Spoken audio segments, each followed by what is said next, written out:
రాదా కవిత గారు? క్యాండిడేట్నే పెట్టలేదు టీఆర్ఎస్ పార్టీ. ఎందుకని, ఏం జరిగింది అనుకుంటున్నారు? కేశవరావు ఖాళీ చేసిన దాంట్లో ఇద్దరు పొత్తులు అంబట్ల తెడ్డు అంటారు తెలంగాణ ఊర్లలో. అభిషేక్ సింగ్ మన్విని పెట్టుకున్నారు. ముకుల్ రోహిత్గిని రేవంత్ రెడ్డి పైసలు ఇస్తే అభిషేక్ సింగ్ మన్విని కేశవరావు కేసీఆర్ ఇద్దరు కలిసి రాజ్యసభకు పంపించారు. ఇక దానికి బీజేపీ బీఆర్ఎస్ ఒకటి ఆడొకటైంది. హైడ్రాక్ సపోర్ట్ చేస్తే రేవంత్ రెడ్డి రఘునందన్ ఒకటి. ఏం మాట్లాడతారు? ఏమన్నా అర్థం ఉందా? ఏమన్నా రఘునందన్ అనేటోడు న్యాయం దిక్కు నిలబడతాడు, ధర్మం దిక్కు నిలబడతాడు, గరీబోన్ దిక్కు నిలబడతాడు. Raghunandan is the voice of voiceless. ఏడ కష్టం వస్తే ఎవరికి కష్టం వస్తే అందుకు మాట్లాడతాడు. ఇండ్లు కోల్పోతున్నాను రమ్మనురి. కోకాపేటలో 25 ఎకరాలు గవర్నమెంట్కి చేత కాకపోతే లేఅవుట్ చేసి నేను కూర్చోబెడతా. ఆడ కట్టుకుందాం పారి ఇండ్లు. గీడెందుక నాకు ఈ మోరీలలో నల్లలలో చెరువులలో ఎందుకే? మంచిగా కోకాపేటలో 100 కోట్లకు ఎకరం పోయే భూమిలో కట్టుకుందాం పారి. గాడ లేఅవుట్ గీసుకుందాం పారి. రాడా రేవంత్ రెడ్డి గారికి వచ్చి మనకు పట్టాలు ఇయ్యడా? ఇక దీనికోసం కొట్లాడతాడు రఘునందన్. ఎందుకని ప్రతి దాంట్లో రాజకీయాలు ఎందుకు చూస్తున్నారు అనుకుంటున్నారు? ఇప్పుడు అభిషేక్ మను సింఘ్వీని కాంగ్రెస్ పార్టీ తెలంగాణ. మీరు ఉన్నదే ప్రజాస్వామ్య దేశంలో. మీరు ఉండాలన్నా, తినాలన్నా, బతకాలన్నా, ఇంకేం చేయాలన్నా మేమే ఉండాలి రాజకీయ నాయకులు. మేము లేకపోతే మీరు ఎక్కడున్నారు? ప్రజల కొరకు ప్రజల చేత ప్రజలు ఎన్నుకునేదే ప్రజాస్వామ్యం. ఆ ప్రజాస్వామ్య దేశంలో బతుకుతుంటూ అన్నిటికీ రాజకీయం వస్తుంది. ఎందుకు వస్తుంది అంటే రఘునందన్ మాట్లాడిండు, బీజేపీ ఎంపీ ఇట్లా మాట్లాడిండు, ఇంకో ఎంపీ ఇట్లా మాట్లాడిండు, మీరు పెడతారు కదా బ్రేకింగ్లు, అందుకనే వస్తుంది అట్లా. మేము మాట్లాడితే రాజకీయ నాయకులం కదా. ఈ వ్యవస్థ నడిచేదే రాజకీయంతో కదా తల్లి. 4 స్తంభాలు అనుకుంటే ఆ 4 స్తంభాలలో స్తంభం మేమే కదా. మేము మాట్లాడతాం కాబట్టి రాజకీయం అంటారు దాన్ని. అట్లా ఇప్పుడు కవిత కేసులో నెక్స్ట్ ఏం జరుగుతుంది అనుకుంటున్నారు మీరు? నేను జ్యోతిష్కుని కాదు తల్లి, వకీల్ సాబ్ని. వకీల్ సాబే, వకీల్గానే చెప్పమంటున్నాను. ఆ రోజున్న వకీల్ ఎట్లా ఆర్గ్యూ చేస్తారో ఆ రోజున్న జడ్జికి ఏం అర్థమవుతుంది అనే దాన్ని బట్టి జడ్జిమెంట్ వస్తుంది. సో మీ ఎక్స్పీరియన్స్లో? నేను దాంట్లో ఎక్కడ కేసు కాగితాలు చదవలేదు. నేను కవిత తరఫున వకీల్ని కాదు, మనీష్ సిసోడియా తరఫున అంతకంటే కాదు, కేజ్రీవాల్కి అపియర్ కాలేదు. బట్ కవిత బయటకు వచ్చిన తర్వాత కూడా వినిపించినటువంటి డిఫరెంట్ వెర్షన్స్ని ముందు నుంచి అసలు ఎప్పుడు ఫాలో అవ్వలేదా ఈ కేసుని మీరు? అయినా ఎందుకు ఫాలో కాదు? అడ్వకేట్గా బరాబర్ ఫాలో అవుతారు. రాజకీయాలు ఉన్నవాడు బరాబర్ ఫాలో అవుతాయి. ఎందుకు ఫాలో కాదు? In what way I'm concern with Kavitha's bail. Kavitha ఎవరు? లిక్కర్ కేసులో ఒక ముద్దాయి వచ్చి ఫీజు ఇచ్చి నన్ను కేసు చేయమంటే చేద్దునో చేయకపోతునో తర్వాత నాకేం అవసరం? నాకు ఎకడమిక్ ఇంట్రెస్ట్లో నేను చదివిన ఫైలు, దానికి కవిత కేసు తరఫున మాట్లాడాల్సిన అవసరం ఏముంటుంది? ఆమెకు వకీళ్ళు ఉన్నారు. రేవంత్ రెడ్డి గారు పెట్టిన ముకుల్ రోహిత్ గారు ఉన్నారు, కేశవరావు గారు పెట్టినటువంటి అభిషేక్ సింగ్ మన్వి ఉన్నాడు, కేసీఆర్ మాట్లాడుకున్న సోనియమ్మ ఉన్నది. వాళ్ళందరూ ఉన్నాక నా అవసరం ఏముంది తల్లి? బట్ మామూలుగా అబ్జర్వేషన్స్ అనేవి ఉంటాయి. ఉంది కదా, నా అబ్జర్వేషన్ నేను చెప్పిన కదా. కోర్టు బెయిల్ ఇచ్చింది సుప్రీంకోర్టు, దానికి నేను ఎందుకు కామెంట్ చేయాలి? బట్ ఆ కేసు మాత్రం ఇంకా కంటిన్యూ అవుతుంది. చార్జ్ షీట్ వేసిన తర్వాత ట్రయల్ అవుతుంది, చాలా టైం పడుతుంది. ఇప్పుడు రేవంత్ రెడ్డి గారు ఓటుకున్న ట్రయల్ అయితే లేదా? ఇది కూడా గట్లే అవుతుంది. గట్లా ఇలాగే ఏళ్ల తరబడి కొనసాగుతుంది. అట్లే అవుతుంది కదా. ఈ జడ్జిలను అడగాలి మీరు ఈ ప్రశ్న. నన్ను అడిగితే ఎట్లా? నేను ఆ కుర్చీలో కూర్చోలే. నేను జడ్జిలు చెప్పాలి అంటున్నా. ఒక్కో కేసు 10 ఏళ్ళు 20 ఏళ్ళు ఎందుకు సాగుతుందో మా గౌరవ న్యాయమూర్తులు చెప్పాలి. దేశంలో 5 కోట్ల కేసులు ఎందుకు పెండింగ్లు ఉన్నాయో గౌరవ న్యాయమూర్తులు చెప్పాలి కదా. మీకు బాధాకరమైన విషయం చెప్తా కవిత గారు. సిద్దిపేటలో ఒక ఆయనకు కేసు కన్విక్షన్ పడ్డది, పేర్లు చెప్పదు కాబట్టి చెప్తలేను.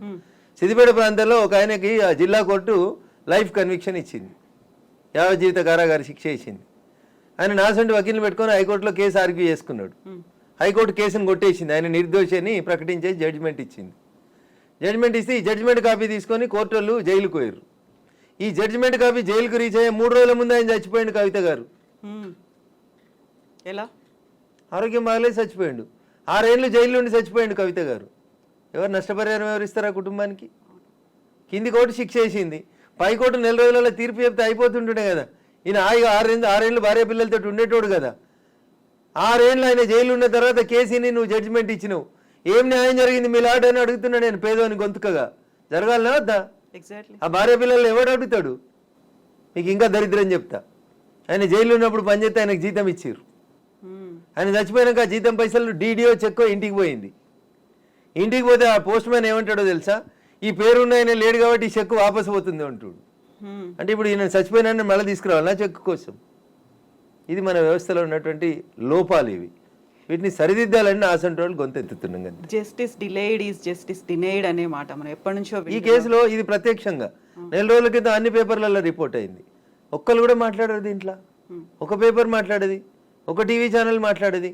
ఒక వ్యక్తి దోషి అని చెప్పి 50 జీవిత కారాగార శిక్ష చేసినటువంటి వ్యక్తి 6 సంవత్సరాలు జైలు ఉన్న తర్వాత ఆయన నిర్దోషి అని హైకోర్టు కేసు కొట్టేసింది. దురదృష్టం 3 రోజుల ముందు చచ్చిపోయింది ఆయన. ఆ భార్య బిడ్డలకు ఎవరు సమాధానం చెప్తారో చెప్పుర్రి. తప్పెవరిది అంటారు ఇందులో? చెప్పురు, మీరే చెప్పురు. నేను మీ అంత చదువుకోలేదు కదా, చెప్పురు ఎవరి తప్పు. మీరే అన్నారు కదా జస్టిస్ డిలైడ్ ఈజ్ డినైడ్ అని. 6 ఏళ్ల బదులు ఈ కేసుని 6 నెలల్లో ఒకవేళ అప్పీల్ కోర్టు వినుండి ఉంటే, ఆయన నిర్దోషాన్ని అదే రోజు ప్రకటించి ఉంటే భార్య పిల్లలతో 5.5 ఏళ్ళు కలిసి ఉండేటోడు కదా.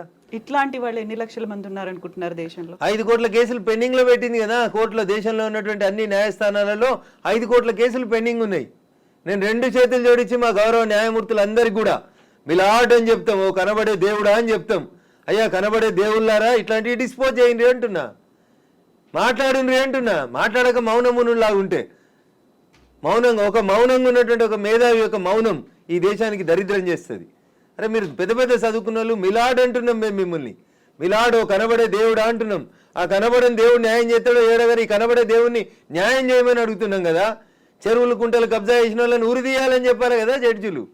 స్టే ఎట్లా ఇస్తారు, స్టేటస్కో ఎట్లా ఇస్తారు? ఇప్పుడు 5 కోట్ల కేసులు అంటే ఒక రాష్ట్ర జనాభా కంటే చాలా ఎక్కువ. అన్ని కేసులు అందులో ఉన్నారంటే అంతమంది బాధితులు కూడా ఉన్నారు, వాళ్ళ ఫ్యామిలీ. ఎన్నడన్నా మాట్లాడారు కవిత గారు ఈ దేశంలో? ఏ పేపర్ అన్న, ఏ టీవీ అన్న మాట్లాడుతుంది? ఎందుకని బయటికి రావు ఇవన్నీ? అంటే కోర్టుల గురించి మాట్లాడితే ఏదో అవుతుందని భయపడతారు అట్లా. ఖచ్చితంగా కదా. ఎక్కడో ఒక్క అడుగుతోటి మొదలు పెట్టాలి. అది నేను మొదలు పెట్టాలనుకున్నా, మొదలు పెడతా ఉన్నా. మాట్లాడాలి కదా ఎవరో ఒకరు. ఈ గొంతే కదా అందాక వినబడాల్సింది కోర్టుల దాకా. అందుకనే మాట్లాడుతా ఉన్నా, చట్టం తెలిసిన ఒక వ్యక్తిగా మాట్లాడుతా ఉన్నా. శిక్ష పడితే నాకు ఒక్కరికి పడనీరు, కానీ ఎవరికైనా న్యాయం జరగాలి కదా. కోర్టు ధిక్కారం కింద వస్తుంది. ఇది కోర్టు ధిక్కారం లేదు. ఎందుకు ఎవరన్నా జడ్జిని, భయపడేది ఎవరన్నా జడ్జిని నేను ఏమన్నా పేరు పెట్టి తిట్టినా, ఇప్పుడు వ్యక్తిగతంగా మాట్లాడినా, జడ్జిమెంట్ మీద మాట్లాడినా? మా సిద్దిపేట నా పార్లమెంట్లో నా ఓటర్ ఒకటికి అన్యాయం జరిగింది, నేను మాట్లాడకపోతే ఎంపీ ఎవరు మాట్లాడతారు? కవిత గారు బరాబర్ నేనే మాట్లాడతా.